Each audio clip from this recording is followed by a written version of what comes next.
Kirby, I got a question and I'm trying to think of how to word this, but I'm gonna say it and then let me know if you understand. Are your principles in life worth more than money? Yes. Yeah, hold on, wait. Stop, bro.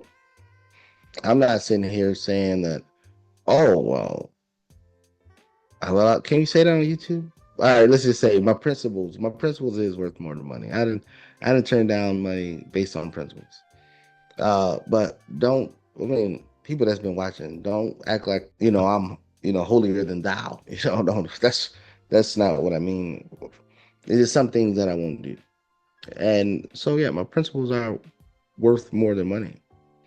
But now the question is how few principles do I have?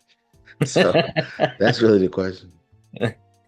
Yeah, I mean because I've talked to you on some things and and I can't directly quote one from you at this moment, but you've reminded me like no, the it's not about the money, it's about the principle. Right. And as Sure. much as we focus on, get the money, that has caught me off guard at sometimes because, sometimes maybe I get too distracted, maybe because I'm too young and I still got a lot more to learn. But all I'm looking at really is like just the money. And then sometimes I forget, there's more to it than just that. There's principles that you have to follow that represent who you are as a individual. Well, Um, well, the thing is the reason why I look at principles because I'm playing the long game. The short game, throw it all out the window. It's a short game. You might as well go to sell drugs, say it's all about the money. What the consequences be damned if it's all about the money. But if you want longevity, your name to be respected, and the key thing is your name. Mhm. I remember when I first started out in investing, real estate or whatever, and everything that I needed done, people was like, "Oh, you got to pay up front. You got to pay up front." And I'm looking like, so now I'm on the back end of it, and I'm sitting there looking like, "Oh man, this is now I got to worry about if the contractors are going to do what they're going to do, and the people are going to do what they're going to do, and then seeing if I'm going to get screwed." And then I remember I was sitting in Virginia. I think it was Richmond, Virginia. I was sitting in, and I was looking, and I thought about real estate years prior before I started. And then I called a guy, and then I was like, "Hey, man, I'll call the inspector, and at the I'm looking at a couple properties, and I was like, "Hey, I need you to inspect all these properties." And then he was like, "So are you gonna pay up front?" And then I was like, "Wait." I was like, "You still need to?" I was like, "Why do I need to pay up front? You have my number. Contact me." And then he said, "Around here, you need to pay up front because it's a lot of scamming going on." And I just and I just told him, I was like, "Man," I was like, "Look, you got my information. Here's a picture of my driver's license, or whatever." He did the inspections, and then he called me and was like, "Hey, inspection's done." I was like, "Tell me what you think," because I'm new into real estate. He's a home inspector. I'm just like, "What do you think?" And then he was like, "Hey, can we get the payment process over with, whatever?" I was like, "Man, you're gonna get paid. It's no big deal." And of course, he probably already heard that. And then so while I'm on the phone with him, and then he's sitting here humming and hawing, I wired the money to him. And then I was like, "All right, now what you think?" And then he was like, I'm gonna keep it real with you. He's like, "I don't know you." He was like, "You're the first person I ever did the work before I got paid with, but you was a man of your word." He was like, "I'm gonna be truthful with you. I wouldn't pay for these properties. I wouldn't buy these properties, or I wouldn't manage these properties, or I wouldn't own these properties if they was given to me for free." And I said, "Thanks." And then so that's why I'm always the person that say, "Hey, don't screw over people." Now, I'm all about the aggressive deal. I'm all about whatever, but I'm not going to not disclose things just to get a deal done. I'm not going to hide things from somebody just to get a deal done. Because again, your name will last longer. So I went from when I first started in real estate, I was having to pay all the money up front. Now I can call from here to Alaska and they'd be like, "Hey, I need this done." And it get done. Nobody's worried about money. I remember I was in I wasn't even in Redneck, Georgia, but I was here at home here in Florida, but I'm calling out to people in Redneck, Georgia. Now, contrary to popular belief, I'm still black. And then I called a guy and I said, "Hey, I need you to." He was remodeling the whole fourplex that I had, and then I was like, "So," and I asked him just to be transparent. I knew it was getting slow, and they might need some money for his workers or whatever. I was like, "Hey, what do you need?" And then he was like, "Hey, I didn't talk to some people here and the work you done. Your name's good. I already know the money's good." That's it. He did the work, and sure enough, and matter of fact, instead of him calling me telling me it was done because somebody told me it was done maybe 6 hours beforehand, I was calling him saying, "Hey, let's get you guys paid." So now I call him. Oh, I already know the money good. What you need? That's what it is. It's about making. If you playing the long game, you want your name because that's the last thing that you're gonna have. You can do 100 things right. You do one thing wrong, and then your name is crap. So that is the main principle I have. I don't want it to come back to me and them saying, "Oh, Kirby screwed me over." So that's where my principles start and finish at. I don't ever want that associated with me. I got contractors now. I mean, I literally had a contractor. He put a roof on for me in Georgia, another part of Georgia, and then I called him 3 times to pay him. He didn't call me till a month later. He was like, "Oh man, I already knew you was good." He was like, "I got on to my other projects. I got back to you. We know you good." And remember, this is a black man working in Georgia, and everybody I'm working with is white. So this whole narrative of, oh, they trying to hold the black man down, I don't have those issues. And it ain't like I'm sitting there standing in their face. They just know me from word of mouth. So you mess up your name, then you're screwed forever. And I ain't trying to mess up my name. So that's where my principles lie. I think that's a valuable principle and one that I definitely learned from you. I think that keeping your name right has so much more value than, what that upfront project might cost you. Just pay the Right. money, get it out the way. Yeah. The same goes for managing your tenants. Whether you're Right. managing them yourself or you have a property manager, if there's an issue with something, resolve it immediately. And that has helped me keep a healthy relationship between me and my tenants every single Mhm. time. Every single time there's an issue, they know that I'm gonna get it resolved and that I'm working on it. So that I think goes above and beyond just like you said, short-term money, because in the long term, you will save more and you will make more just by keeping your name clean.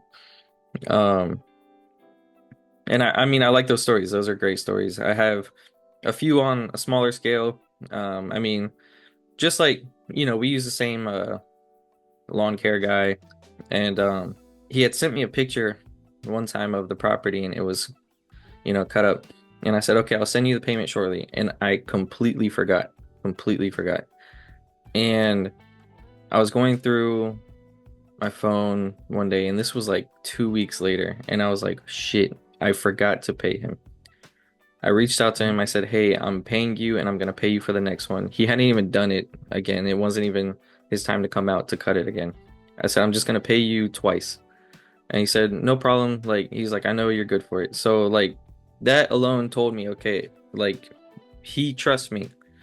And, Yeah. of course, I was like, crap on my part. I'm like, man, I can't believe I did that. But, there's no issue. He didn't call me saying, hey, where's my money? You're scamming me. None of that. It was just like, Right. he understood, Yeah. it's no big deal. And, but to cover my end, I made sure I paid him for the second one before he had even gotten to it. Because there's that equal trust on that same side of, I know he's good for his work just as he knows I'm good for my payments. So it's the same thing. But I got a funny story. I did the same thing with the same service provider. Same thing. But the thing was I was like, but the thing was it wasn't that I forgot. I had never seen the email because I get so many emails. I didn't see the email for the invoice.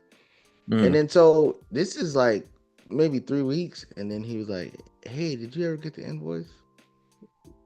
And I didn't go off on him like, "Hey, what the hell you talking about?"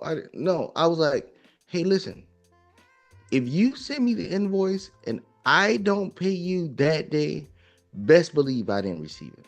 I was like, "Look, I want you paid more than anything."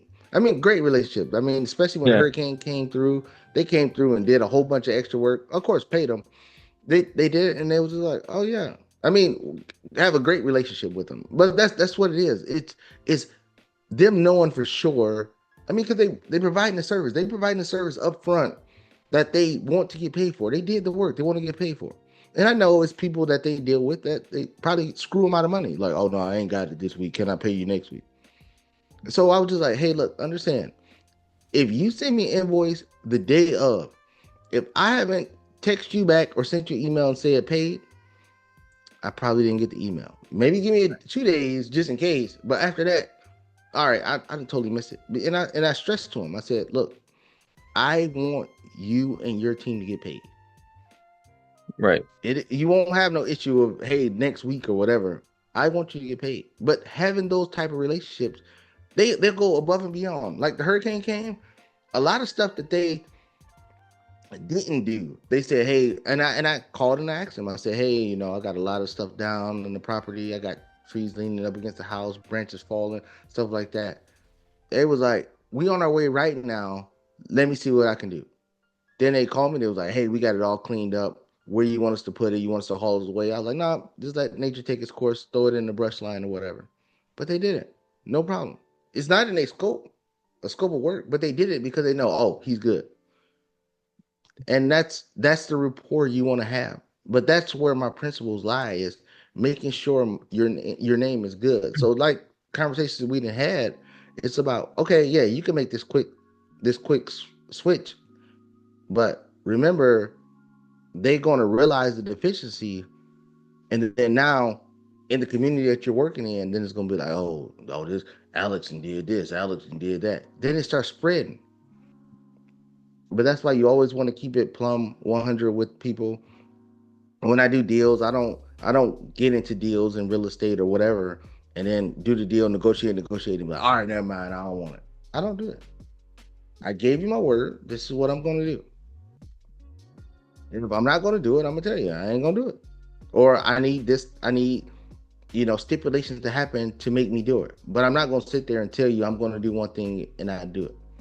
I will actually lose money just because I gave you my word on something, just so my name can stay good. Right. Yeah. Yeah, and people don't do that. They be like, oh no, I'm gonna lose. No, they just gonna have to take the L on this one. I don't operate in that light because I don't need just gotta happen one time and you get somebody that got a mass following in social media somewhere, and then next thing you know, I'm screwed in the whole community which I'm trying to work in. Yeah. So I would rather lose money than screw myself. Yeah, especially if, if you're working in a specific, market. This was the same thing I learned with selling antiques. Like everyone's very intertwined, Hmm. Antique dealers know each other. Your name is gonna get out there. I'm sure it goes same for you with your wife and, the market that she sells. If you make a mistake, your name gets out there. Like, if it's an inspector, I'm sure he's gonna tell all the other inspectors, hey, this guy does not pay, so you want to keep your name clean. And like you said, my wife in the sector that she works in, I mean that she sells in. We had a guy who supposed to came and he was driving like 2 hours. And he offered a price. We already agreed to it.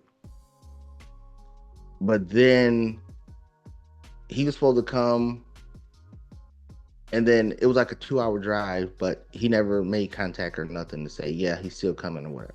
Hmm. And then somebody else came, and then we agreed to the price. And then my wife asked me, I was like, she was like, what should I do? This guy is willing to pay more. He's here right now. And this guy, I can't get in contact with him.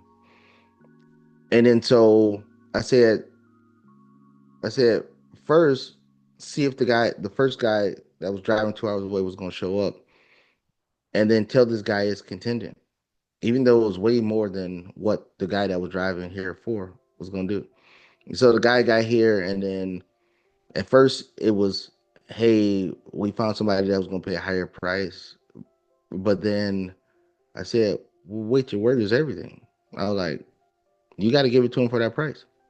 He showed up. He didn't make contact, which is against the rules of what she does. But you already gave me your word. He made the trip. He got here. We got to give it to him for the lesser price. So the guy who was gonna pay more, but it all worked out. And the guy, he left for a review or whatever, and it was great. But those type of things right there, going for the quick, extra 200, $300, it sounds good in the time, but it can mess up thousands upon hundreds of thousands later if you don't do it right. Yeah. Yeah. With that being said, guys, if you have any questions or comments, let us know down below. Don't forget to like, share, subscribe. We'll see you guys on the next one.